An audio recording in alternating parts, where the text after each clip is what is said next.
বিএনপির জনাব সালাউদ্দিন সাহেব কাগজ হাতে নিয়ে জনগণকে দেখে বলেছিলেন যে এই সমস্ত দাবি আপনারা এখানে করেছেন, সকল দাবি আমরা সরকার গঠন করলে আইনানুগ পন্থায় বাস্তবায়ন করা হবে।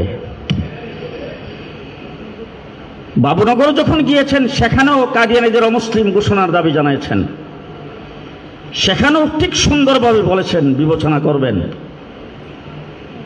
কিন্তু অদ্য পর্যন্ত বিবেচনার কোনো লাইন আমরা দেখছি না। ছোট্ট একটা দাবি করা হয়েছিল হিজবুত তাওহীদকে নিষিদ্ধ করার জন্য। বাবুনগরের পর হিজবুত তাওহীদের কুখ্যাত শিরিন যেই সমস্ত বক্তব্য দিচ্ছে, উলামায়ে কেরামের উপর আঘাত করছে, পরিষ্কার ভাষায় বলতে চাই, একটা সাধারণ সংগঠনকে আপনারা নিষিদ্ধ করতে পারেন না, আপনারা কি করবেন? সুতরাং যেইভাবে সোহরাওয়ার্দী উদ্যানে বলেছিলেন আপনারা পদক্ষেপ নেবেন, সেটা আমরা এখনো আশা করি। যদি না নেন, আঙ্গুল আমাদের সোজা বেঁকা হইতে সময় লাগবে না। দুঃখের সাথে বলতে চাই, আমাদের একজন মাননীয় সংসদ সদস্য সংসদে দাঁড়ায় কাদিয়ানীদের মুসলিম ঘোষণার কথা বলেছেন। যেই দল জামাত ইসলামী সোহরাওয়ার্দী উদ্যানে এসে আমরা ক্ষমতায় গেলে কাদিয়ানীদেরকে কাফের ঘোষণা করব, তারা ওই সময় টেবিল চাপড়াইতেও দেখি নাই। কেন তাদের মুখে তালা ছিল? আন্তর্জাতিক মজলিসে তাহফুজে খতমে নবুয়ত বাংলাদেশ কর্তৃক আয়োজিত আজকে বন্ধুবর্গ সভাপতি, সম্মানিত প্রধান অতিথি, দেশের শীর্ষ উলামায়ে কেরাম,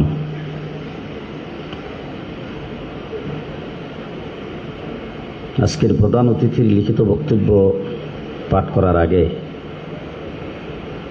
আমি আপনাদের সামনে একটি কথা বলতে চাই।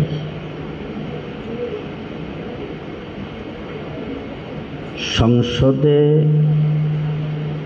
কাদিয়ানীদের অমুসলিম ঘোষণা করলে যেমন তারা অমুসলিম, ঘোষণা না করলেও অমুসলিম। গোটা পৃথিবীর সকল মুসলমানের কাছে কাদিয়ানীরা অমুসলিম, এটা সংসদে বিল পাশ করলেও না করলেও। এইখানে উলামায়ে কেরাম আছেন, নেতৃবৃন্দ আছেন। একটা স্লোগান সম্পর্কে আমার একটু আপত্তি আছে। নবীর পরে নবী নাই, সংসদে আইন চাই। মুহাম্মদুর রাসূলুল্লাহ সাল্লাল্লাহু আলাইহি ওয়াসাল্লামের পরে আর কোনো নবী নাই, এটা কি সংসদে আইন পাশ করতে হবে? আমি এর বেশি কিছু বললাম না। এই স্লোগানটা সম্পর্কে আপনারা উলামায়ে কেরাম একটু বিবেচনা করবেন। আমরা আজকের এই সম্মেলন শুধু নয়, স্মরণকালের ঐতিহাসিক সম্মেলন বাংলাদেশে গত 40 বৎসরের ভিতরে অনেক হয়েছে। কাদিয়ানীদের মুসলিম ঘোষণার দাবিতে মানিক মে এভিনিউতে যে সম্মেলন হয়েছে, বাংলাদেশের কোনো রাজনৈতিক দল এবং কোনো ডিপার্টমেন্ট, কোনো গ্রুপ এত বড় সম্মেলন করতে পারে নাই। আমরা এই সম্মেলনগুলি কেন করছি? আজকে শুধু একটি কথা জিজ্ঞেস করতে চাই। বিএনপির একটা মনোগ্রাম আছে, তাদের একটা লোগো আছে, এইটা যদি অন্য কেউ ব্যবহার করে তাহলে বিএনপি তখন কি করবে? ইসলামের লোগো, আমাদের মনোগ্রাম, যারা আমার নবীকে শেষ নবী বিশ্বাস করে না, যারা কাফের, তারা কোনোদিন ব্যবহার করতে পারে না।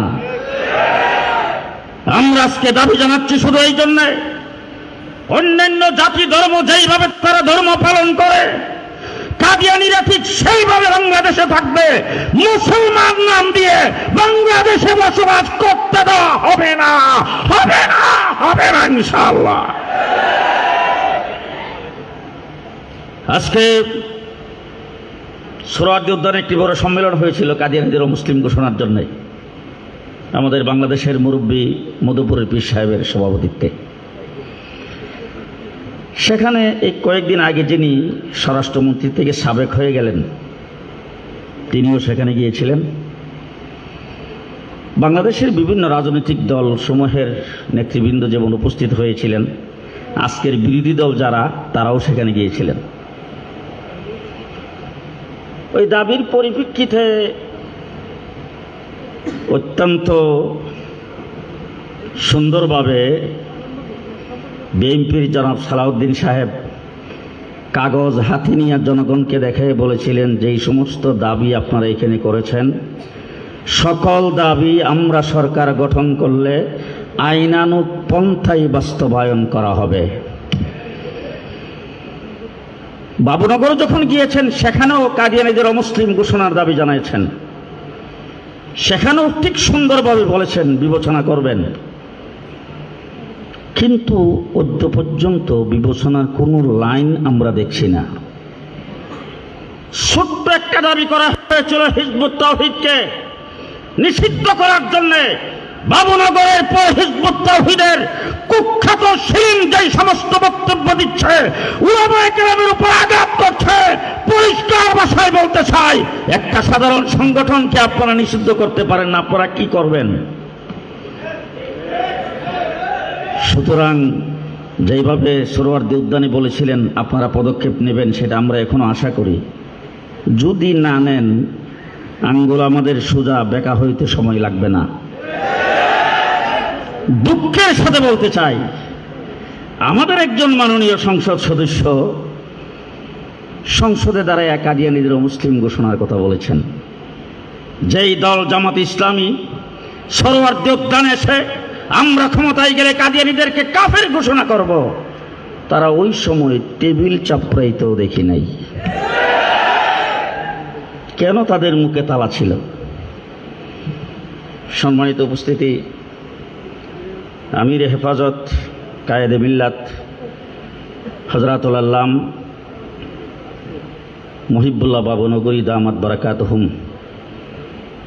আল্লাহ পাক ওনাকে সুস্থতার সাথে নেক হায়াত দান করুক। ওনার লিখিত বক্তব্য আমি আপনাদের সামনে উপস্থাপন করছি। আলহামদুলিল্লাহ রাব্বিল আলামিন ওয়াল আকিবাতুল লিল মুত্তাকিন ওয়াসসালাতু ওয়াসসালামু আলা সাইয়্যিদিল মুরসালিন ওয়া আলা আলিহি ওয়া আসহাবিহি আজমাইন। আম্মা বাদ। উপস্থিত সম্মানিত উলামায়ে কেরাম ও তাওহীদি জনতা, আজকের এই ঐতিহাসিক জাতীয় উলামা মাশায়েখ সম্মেলনে আপনাদের সুদৃঢ় ও অকুতোভয় উপস্থিতি স্পষ্ট প্রমাণ করে যে বিশ্বনবী রাসূলুল্লাহ সাল্লাল্লাহু আলাইহি ওয়াসাল্লাম এর মহব্বত এবং খতমে নবুয়তের পবিত্র আমানত রক্ষায় এদেশের মুসলমানরা আজও কতটা জাগ্রত ও সোচ্চার। খতমে নবুয়ত ইসলামের অন্যতম মৌলিক আকীদা। আমাদের প্রিয় আকা হযরত মুহাম্মদ সাল্লাল্লাহু আলাইহি ওয়াসাল্লাম হলেন খাতামুন নবিয়্যিন, সর্বশেষ ও সর্বশ্রেষ্ঠ নবী। পবিত্র কুরআন ও সহিহ হাদিসের অসংখ্য স্পষ্ট দলিলে প্রমাণিত যে তারপর নবুয়তের পবিত্র দরজা কিয়ামত পর্যন্ত চিরতরে বন্ধ হয়ে গেছে। সুতরাং মির্জা গোলাম আহমদ কাদিয়ানী বা অন্য কাউকে নবী হিসাবে বিশ্বাস করা স্পষ্ট কুফরি। যে ব্যক্তি বা গোষ্ঠী খতমে নবুয়তের এই মৌলিক আকীদা অস্বীকার করবে, তারা কোনো অবস্থাতে ইসলামের গণ্ডির মধ্যে থাকতে পারে না। তারা সরাসরি কাফের, এবং যারা তাদের কাফের মনে না করে, তাদের ঈমানও সুরক্ষিত নয়। প্রিয় উপস্থিতি, 92% মুসলমানের এই বাংলাদেশে অত্যন্ত পরিতাপের বিষয় হলো কাদিয়ানী সম্প্রদায় নিজেদেরকে অমুসলিম পরিচয় গোপন করে, অমুসলিম পরিচয় গোপন রেখে মুসলিম সেজে সাধারণ মানুষকে বিভ্রান্ত করছে। তারা পবিত্র কোরআনের আয়াত, ইসলামের পবিত্র পরিভাষাগুলোকে বিকৃত করে অপপ্রচার চালাচ্ছে, যা আমাদের ঈমান, আকীদা ও জাতীয় ধর্মীয় অনুভূতির উপর এক মারাত্মক আঘাত। আমরা বর্তমান সরকারকে ইসলামী মূল্যবোধ সম্পন্ন ও জনগণের আকাঙ্ক্ষার প্রতিফলন ঘটানো একটি সরকার বলে মনে করি। দেশের সংখ্যাগরিষ্ঠ মুসলিম জনগোষ্ঠীর ঈমান, আকীদা ও ধর্মীয় চেতনা রক্ষা করা এই সরকারের অন্যতম প্রধান দায়িত্ব। আপনারা জানেন, গত 9ই আগস্ট বাবুনগর মাদ্রাসায় আমার সাথে সাক্ষাৎ করতে এসেছিলেন বাংলাদেশ গণপ্রজাতন্ত্রী বাংলাদেশ সরকারের মাননীয় প্রধানমন্ত্রী জনাব তারেক রহমান। সে সময় হেফাজতে ইসলাম বাংলাদেশের পক্ষ থেকে আমাদের সম্মানিত মহাসচিব কাদিয়ানীদেরকে রাষ্ট্রীয়ভাবে অমুসলিম ঘোষণার এই প্রাণের দাবিটি সরাসরি তার কাছে তুলে ধরেছিলেন। সেই মূল্যবোধ ও দায়িত্ববোধের জায়গা থেকেই আজ পুনরায় আমরা সরকারের কাছে অত্যন্ত যৌক্তিক ও সুনির্দিষ্ট দাবিগুলো জোরালোভাবে পেশ করছি। বিশ্বের বহু মুসলিম দেশ ও আন্তর্জাতিক ইসলামী সংস্থা ওআইসি যেভাবে কাদিয়ানীদের অমুসলিম ঘোষণা করেছে, ঠিক তেমনি জাতীয় সংসদে আইন পাশ করে কাদিয়ানী সম্প্রদায়কে অমুসলিম সংখ্যালঘু হিসাবে ঘোষণা করতে হবে। এটি এদেশের উলামা মাশায়েখ ও কোটি কোটি সালাত বা খলিফা, কোটি কোটি তৌহিদি জনতার মূল দাবি। অমুসলিম হিসাবে কাদিয়ানী মুসলমানদের ব্যবহৃত মসজিদ, আজান, সালাত বা খলিফার মতো ধর্মীয় পরিভাষা ব্যবহার করতে পারবে না। একই সাথে সরল মনা মুসলমানদের বিভ্রান্ত করার উদ্দেশ্যে রচিত কাদিয়ানীদের যাবতীয় বই, পুস্তক, লিটারেচার, ওয়েবসাইট ও প্রচারমূলক কার্যক্রম অবিলম্বে বাজেয়াপ্ত নিষিদ্ধ করতে হবে। প্রিয় ভাইয়েরা, আমরা স্পষ্টভাবে জানিয়ে দিতে চাই, সংখ্যালঘু হিসাবে কাদিয়ানীরা তাদের নিজস্ব পরিচয়ে এদেশে বসবাস করুক এবং সংবিধানের দেওয়া সকল ধর্মীয় নাগরিক সুবিধা ভোগ করুক, এতে আমাদের কোনো আপত্তি নেই। কিন্তু একজন মুসলিম নিজেকে মুসলিম দাবি করে দেশের কোটি কোটি মানুষের ঈমান ও অনুভূতি নিয়ে চিনিমিনি খেলবে, তা কোনো সচেতন সমাজ ও রাষ্ট্র মেনে নিতে পারে না। হে ইমানদার ভাইয়েরা, খতমে নবুয়ত হেফাজত করা আমাদের